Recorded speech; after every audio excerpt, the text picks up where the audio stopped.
لگ رہے ہیں۔ میں ایک دفعہ مدینہ منورہ میں مسجد نبوی میں باب السلام کے پاس بیٹھا ہوا تھا اور کتاب دیکھ رہا تھا سن 62 میں، تو ایک حاجی صاحب میرے پاس آ کر بیٹھ گئے، سفید ریش بوڑھے آدمی تھے، اردو میں پوچھنے لگے کہ تم کون ہو، کیا کرتے ہو، کہاں سے آئے ہو؟ میں نے کہا کہ میں ایک طالب علم ہوں، پاکستان سے آیا ہوں۔ تو اس نے کہا کیا پڑھتے ہو؟ میں نے کہا دین پڑھتا ہوں۔ تو ہنس پڑے۔ میں نے کہا بابا جی کیوں ہنسے؟ تو اس نے کہا لوگ چاند پہ چڑھ گئے اور آپ لوگ اب تک وہ پرانی پیلی کتابیں پڑھ رہے ہیں۔ تو پہلے تو مجھے بڑا افسوس ہوا کہ یہ شخص حج کے لیے آتا ہے اور اس کا اپنے دین کے بارے میں یہ سوچ اور خیال ہے۔ میں اس سے یہ کہہ سکتا تھا کہ آپ کو کس نے بتلایا ہے کہ حج فرض ہے اور یہاں کون سی ذات دفن ہے، ان کی تعلیمات، ان کے معجزات کس سے سن چکے ہیں آپ؟ لیکن میں نے یہ نہیں کہا۔ میں نے کہا کہ بابا جی وہ چاند پہ چڑھ گئے، آپ سورج پہ چڑھ جائیں۔ اگر کسی مولوی نے آپ کا پیر پکڑا تو واقعی وہ مولوی مجرم ہوگا۔ میں نے کہا کہ ہماری جماعت نے اپنا کام نہیں چھوڑا، آپ لوگوں نے چھوڑ رکھا ہے۔ ہماری جماعت سے میرا مقصود آپ حضرات علماء کرام ہے۔ علماء کرام کا کام اس دین اور اس علم کا سیکھنا اور سکھانا اور پھیلانا ہے جس کے لیے 1,24,000 انبیاء کرام دنیا میں تشریف لا چکے ہیں اور جس کے لیے 104 کتابیں نازل ہوں گے۔ العلم ما جاء من فوق، علم وہی ہے جو اوپر سے آیا ہوا ہے۔ تو ہمارا اور آپ کا کام میراث نبوت سیکھنا اور سکھانا ہے۔ اس علم مبارک کے لیے آپ کو منتخب کیا گیا ہے۔ تو اس وقت آپ تمام دنیا میں برگزیدہ لوگ ہیں۔ اس علم میں کس چیز سے بحث ہوتی ہے؟ اس علم میں انسان سے بحث ہوتی ہے، لیکن انسان کو ایک اشرف المخلوقات، تمام کائنات کے سردار کی نظر سے دیکھا جاتا ہے۔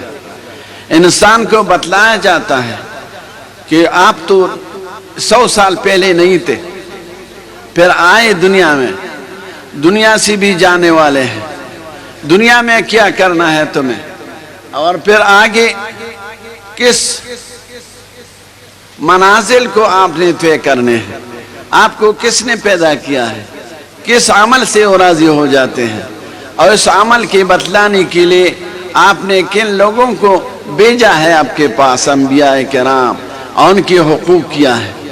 یہ علم دین ہے جس کے لیے آپ کو منتخب کیا گیا ہے۔ یہ علم وہ علم ہے جو اوپر سے آیا ہوا ہے۔ یہ عقل سے معلوم نہیں ہو سکتا، یہ تجربے سے معلوم نہیں ہو سکتا، یہ لیبارٹریوں میں معلوم نہیں ہو سکتا۔ دوسرا وہ علم ہے بھائیوں جو کالجوں میں اور اسکولوں میں پڑھایا جاتا ہے، وہ بھی ضرورت ہے۔ یہ ڈاکٹری، انجینئرنگ، ایگریکلچر، یہ تمام فنون جن کو ہم عصری علوم سے تعبیر کرتے ہیں، اس میں اللہ تعالیٰ نے یہ نہیں فرمایا کہ میں اس علم کو میں نے اپنے منتخب لوگوں کو کے حوالہ کرا دیا ہے۔ انجینئرنگ میں، زراعت میں، ڈاکٹری میں مسلمان اور کافر کا فرق نہیں ہوتا۔ مسلمان بھی ڈاکٹر ہوتا ہے، انگریز بھی ڈاکٹر ہوتا ہے، مسلمان بھی انجینئر ہوتا ہے، انگریز اور ہندو بھی انجینئر ہوتا ہے۔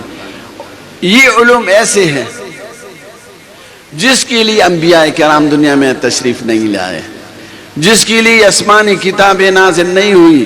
یہ وہ علوم ہے جو انسان کے عقل، تجربے اور لیبارٹریوں کے حوالہ کرا دیا گیا ہے۔ ان علوم میں بھی انسان سے بحث ہوتی ہے، لیکن انسان کو ایک حیوان کی نظر سے دیکھا جاتا ہے کہ ایک حیوان ہے، لیکن اس حیوان کو ماڈرن حیوان بنانا ہے۔ انسان اس علوم کی ماہر، دنیاوی علوم کی ماہر، ایک ماہر ہے جس کا نام ہے ڈارون۔ ڈارون کا نظریہ یہ ہے کہ انسان پہلے بندر تھا، پھر کئی لاکھوں کے سالوں کے بعد، لاکھ سالوں کے بعد بندر سے انسان بن گیا. تو اس سے سوال ہوتا ہے کہ بندر کی تو دم ہوتی ہے، انسان کی تو دم نہیں ہوتی. تو جواب میں لکھتا ہے کہ اس کی دم میں گان کے قریب کچھ کھجلاہٹ پیدا ہو گئی، خارش پیدا ہو گئی. تو اس بیچارہ اپنی دم کو چٹانوں سے اور جڑوں سے اور درختوں سے رگڑتا رہا اور چیختا چلاتا رہا. تو اس دوران میں اس کی دم کٹ گئی. تو اس لیے انسان بغیر دم کے رہ گیا. پھر اس سے سوال ہوتا ہے کہ بندر تو بولتا نہیں اور بندر تو 4 پیروں سے گھومتا پھرتا ہے، اور انسان تو 2 پیروں سے گھومتا ہے اور انسان بولتا ہے. تو وہ جواب میں لکھتا ہے کہ اس کے آگے پیروں میں خارش پیدا ہو گئی. تو آگے پیروں کو درختوں سے رگڑتا رہا. تو رگڑتے رگڑتے اور چیختی چلاتی ہوئی جنگلوں میں پھرتا رہا. اور اس دوران اس کے آگے پیروں سے ہاتھ بن گئے اور اس کے چلانے اور چیخ سے آواز بن گئی. تو اس لیے انسان بندر سے پیدا ہوا. ہم کہتے ہیں کہ واقعی آپ بندروں کی اولاد ہیں.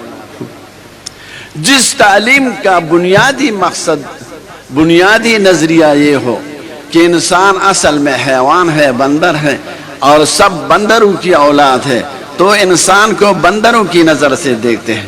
آپ نے پاکستان میں سنا ہوگا لیڈروں سے، روٹی کپڑا مکان، روٹی کپڑا مکان، ہم آپ کے لیے روٹی کپڑا مکان پورا کریں گے. یہ جھوٹ ہے، منافقانہ ہے. لیکن اس بات کو سنیے کہ صرف ان کے خیال میں صرف روٹی اور کپڑا مکان ہے. یہ نہیں کہتے کہ ہم ایک قوم ہے، ہم مسلمان ہیں، ہماری ایک تہذیب ہے، ہماری ایک روایات ہے، ہمارا ایک پیغمبر ہے، وہ اپنائیں گے، اپنے ملک میں جاری کرا دیں گے. بس صرف روٹی کپڑا مکان، یہ بندری تعلیم کا اثر ہے. وہ کہتے ہیں کہ انسان کتے کی طرح ہے، لیکن کتا کچا گوشت کھا سکتا ہے اور انسان کچا گوشت نہیں کھا سکتا. اس لیے انسان کے لیے گیس کی ضرورت ہے اور چولہے کی ضرورت ہے، گھی کی ضرورت ہے، مسالے کی ضرورت ہے، اور کھانے کے بعد نسوار کی ضرورت بھی ہو جاتی ہے. کہتے ہیں کہ انسان کی مثال گدے کی ہے. گدھا کچی زمین پر خوب دوڑ سکتا ہے، انسان دوڑتا نہیں، تو اس لیے اس کے لیے سڑک ہونی چاہیے.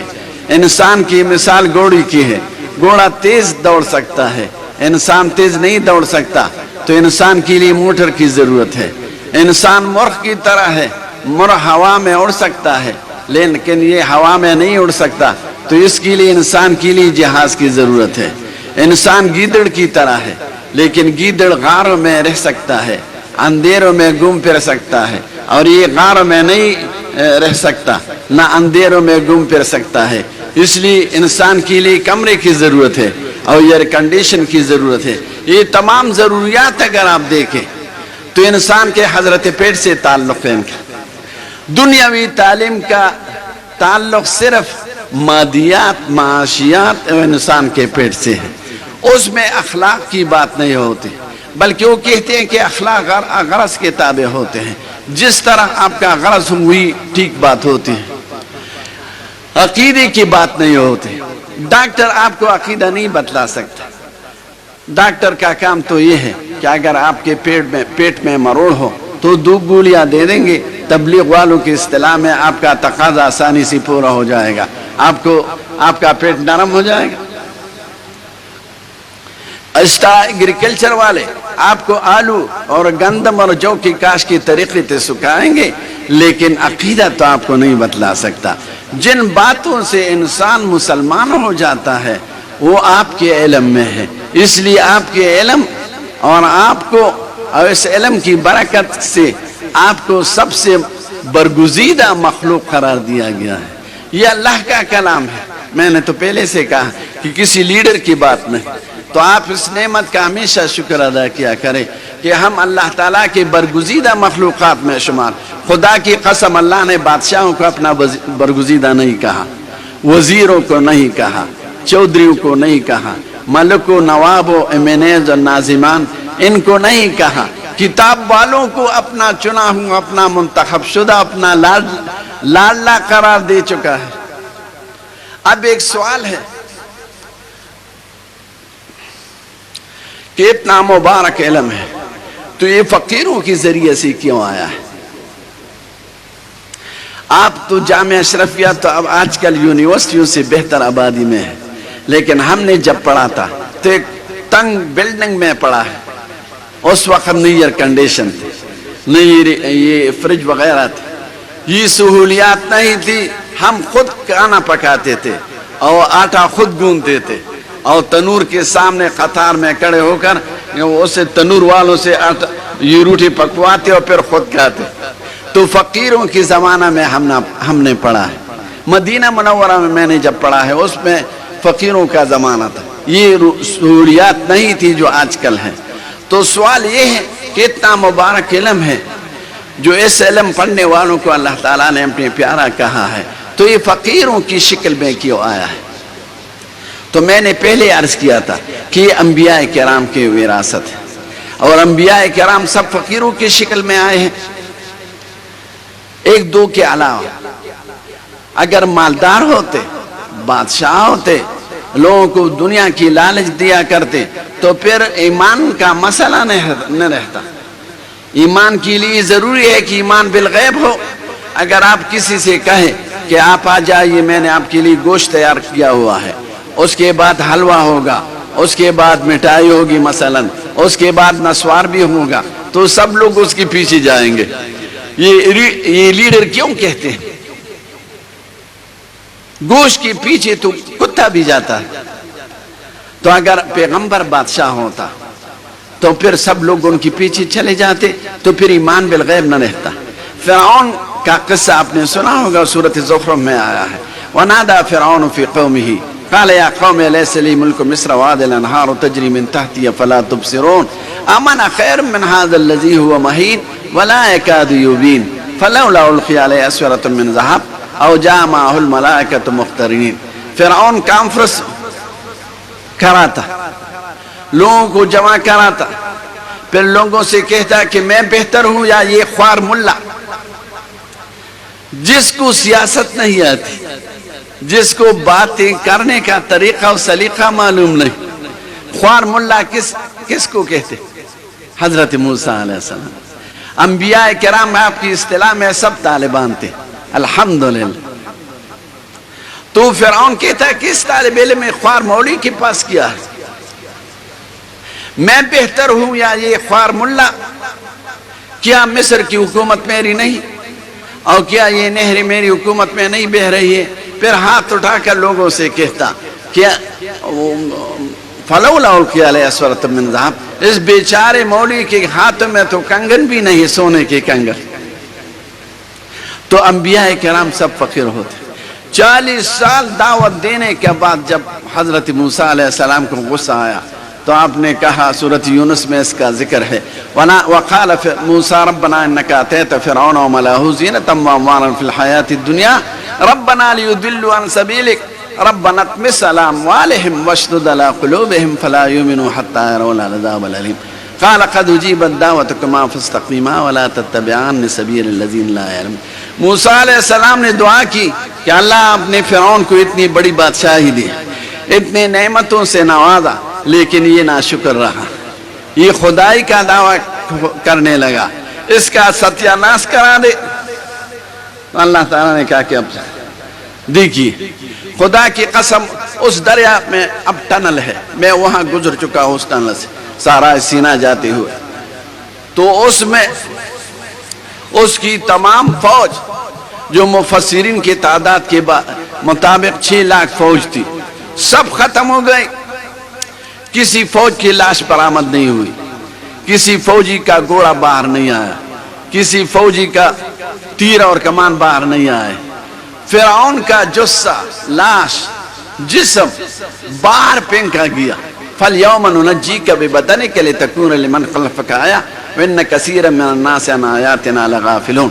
تو بخاری کتاب تفسیر میں آتا ہے، نُلْقِيكَ عَلَى نَجْوَةٍ مِنَ الْأَرْضِ، آپ کو ایک ٹیلی پر پھینکنا چاہتے ہیں تاکہ لوگ آپ کو دیکھیں کہ وہ بادشاہ ہے جو اپنے آپ کو خدا کہا کرتے تھے، تو ختم ہو گئے. تو موسیٰ علیہ السلام کو خوار مولا اس لیے کہتے تھے کہ اس بیچارے کے پاس تو کوئی چیز نہیں تھی. تو انبیاء کرام کی وراثت ہے، انبیاء کرام فقیروں کی شکل میں آئے ہیں، اس لیے آپ فقیروں کی شکل پر فخر کیا کریں. کسی کی بنگلے، کسی کی موٹر، کسی کی دولت پر حسد نہ کرے. ختم. ٹھیک ہے، کسی کی تحقیر نہیں کرنی چاہیے، لیکن آپ کو اللہ تعالیٰ نے جس نعمت سے نوازا ہے اس نعمت کی قدر کیا کریں.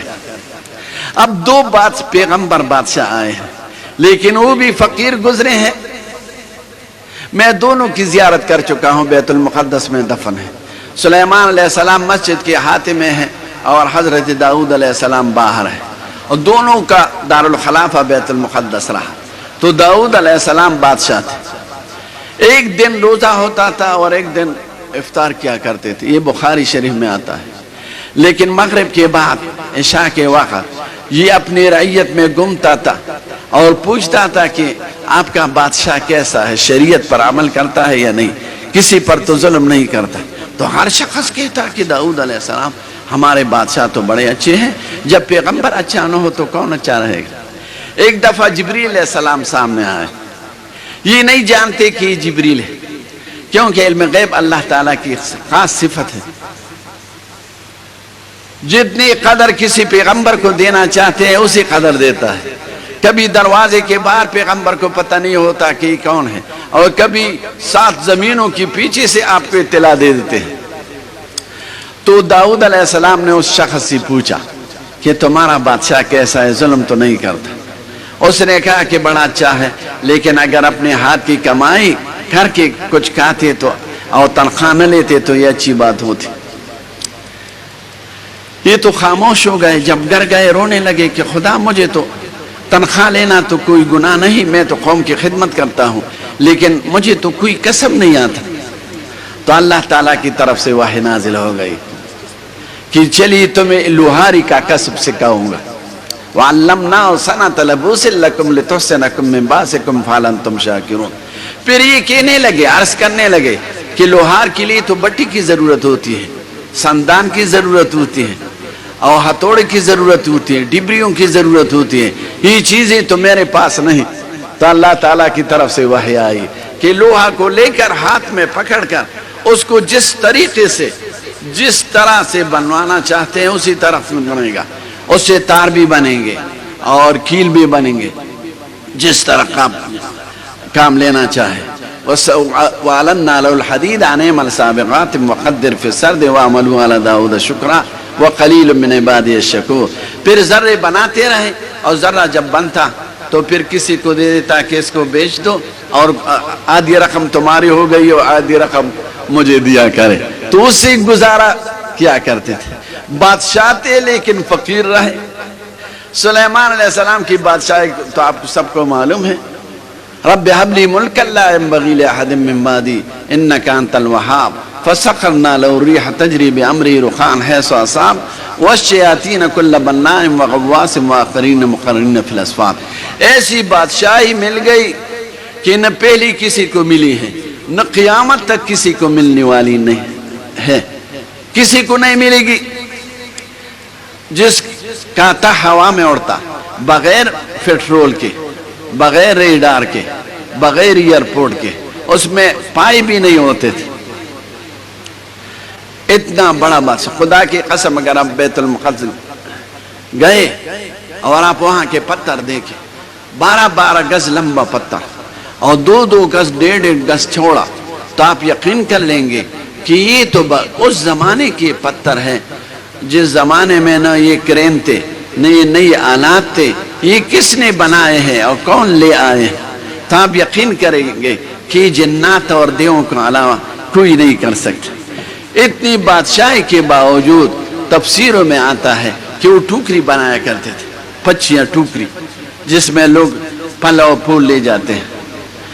ممبر پر بیٹھ کر وعظ کی حالت میں بھی ٹوکری بنایا کرتے تھے. تو میرا مقصد یہ ہے کہ یہ انبیاء کرام کی وراثت ہے. انبیاء کرام سب فقیروں کی شکل میں آئے ہیں، اس لیے ایمان بالغیب اس کو کہتے ہیں۔ موت کے بعد جب انسان جنت دیکھے دوزخ دیکھے تو اس وقت تو سب لوگ مسلمان ہو جائیں گے۔ ربنا ابصرنا وسمعنا فرجنا نعمل صالحا غیر الذی کنا نعمل اولم نعمرکم ما یتذکر فی من تذکر وجاءکم النذیر فذوقوا فما للظالمین من نصیر۔ پھر اس قسم کی آرزویں کرتے رہیں گے لیکن اس وقت ایمان قبول نہیں ہوگا۔ تو آپ اللہ تعالیٰ کا شکر ادا کریں کہ آپ بڑے جامع سے نسبت رکھتے ہیں اور اس جامع کے فضلاء ہیں۔ اور پس خدا کی قسم میں نے بہت سے علماء سے پڑھا ہے، مالکیوں سے، شوافع سے، حنبلیوں سے، غیر مقلدین سے اور احناف سے، لیکن میں نے حضرت مولانا محمد ادریس کاندہلوی رحمۃ اللہ علیہ اور حضرت مولانا رسول خان رحمۃ اللہ علیہ جیسے علماء نہیں دیکھے، نہ تقویٰ میں نہ للہیت میں۔ میں وہاں تھا، حضرت مولانا صاحب کاندہلوی رحمۃ اللہ علیہ حج کے لیے آئے تھے، تو میں نے ان کو بلایا اپنے کمرے میں۔ تو پھر میں یونیورسٹی کے امین عام جو جنرل سیکرٹری سے تھے، میں ان سے ملا کہ ہمارے پاکستان کے بہت بڑے عالم ہیں، میری خواہش ہے کہ ان کو یہاں آپ کے دفاتر دکھاؤں۔ تو وہ بڑے عزت مند آدمی تھے، اس نے کہا کہ میں خود آ کر ان کو لے آؤں گا، تو وہ آ گئے میرے ساتھ۔ تو حضرت الاستاد درمیان میں تھے، میں ایک طرف تھا، دوسری طرف سیکرٹری صاحب تھے الامین العام۔ تو پھر ان کے دفتر میں بیٹھ گئے، شاہانہ دفتر تھا۔ تو امین عام نے حضرت الاستاد سے پوچھا کہ حضرت مدینہ کی ہوا کیسی ہے، کیف جو المدینہ، مطلب یہ تھا کہ تمہاری صحت کیسی۔ تو حضرت الاستاد نے فرمایا کہ مجھ سے مدینہ منورہ کی ہوا کے بارے میں نہ پوچھو، مدینہ منورہ کی ہوا اور فضا تو اس وقت سے مبارک ہو گئی ہے جس وقت سے حضور پاک یہاں تشریف لا چکے ہیں۔ آپ مجھ سے یہ پوچھیں کہ تمہاری صحت کیسی ہے، تمہارا بدن کیسا ہے۔ اگر میری صحت یہاں ٹھیک رہی تو یہ میری صحت کی علامت ہوگی، اگر میں بیمار ہوا تو نقصان میرا ہوگا، میرے بدن میں کچھ نقصان ہوگا۔ مدینہ منورہ کی فضا و ہوا تو مبارک ہے۔ وہ بڑے خوش ہو گئے کہ حضرت میرا مقصد یہ تھا۔ اور میں اس وقت سے سوچنے لگا کہ حضرت میں کتنی باریکی کی طرف ان کی نظر گئی۔ مدینہ منورہ کے ہوا کے بارے میں بھی یہ نہیں کہا کہ نہیں مدینہ منورہ کی ہوا گرم ہے، یہ نہیں کہا۔ ایک دفعہ ناڑا بند تو جانتے ہوں گے جس سے ناڑا باندھا جاتا ہے، حضرت الاستاذ کے لیے لایا۔ تو میں نے ان سے عرض کیا، میں نے 2 خریدے تھے، ایک اپنے لیے اب تک میرے پاس ہے اور ایک حضرت الاستاذ کے لیے۔ میرا یقین تھا کہ تو بڑی ہستی ہے۔ میں نے کہا کہ حضرت یہ ناڑا اس جنگل کا ہے، غابہ، احد کی پیچھے شمال کی طرف ایک غابہ تھا پہلے، جاؤں کے درخت کا ہے، جس جاؤں سے حضور پاک کے لیے ممبر بنایا گیا تھا۔ تو بڑے خوش ہو گئے اور اس ناڑے کو چھوما اور سر پہ رکھا اور آنکھوں پہ رکھا۔ تو ہمارے بزرگ یہ ادب و احترام اور تواضع کے نمونے تھے۔ خدا کی قسم علم بہت سے لوگوں میں بھی ہوتے ہیں، علماء بھی دیکھے ہیں ہم نے، حفاظ بھی دیکھے ہیں، علوم کے حافظ، لیکن تقوی، للہیت، ادب اور احترام اور اخلاص فی العمل ان کی نظیر دنیا میں نہیں۔ خدا کی قسم آپ ازہر جائیں، میں وہاں جا چکا ہوں، ازہر یونیورسٹی میں، شام جائے، وہاں شام یونیورسٹی میں جا چکا ہوں، دوسرے عرب ممالک میں جائے تو ہمارے علماء جیسے پاکستان اور ہندوستان میں جو علماء گزرے ہیں یا موجود ہیں، ان جیسے علماء آپ کو نہیں ملیں گے۔ تو آپ شکر ادا کریں کہ ایسے بزرگوں کی صحبت آپ کو ملی ہے، ان سے استفادہ کر چکے ہیں اور اللہ تعالیٰ نے اپنے بڑے مبارک علم کے لیے منتخب فرما دیا ہے۔ تو آپ اس کا شکر ادا کیا کریں اور اس خدمت میں مشغول رہے اور اس کو پھیلاتے رہے۔ وآخر دعوانا الحمدللہ رب العالمین۔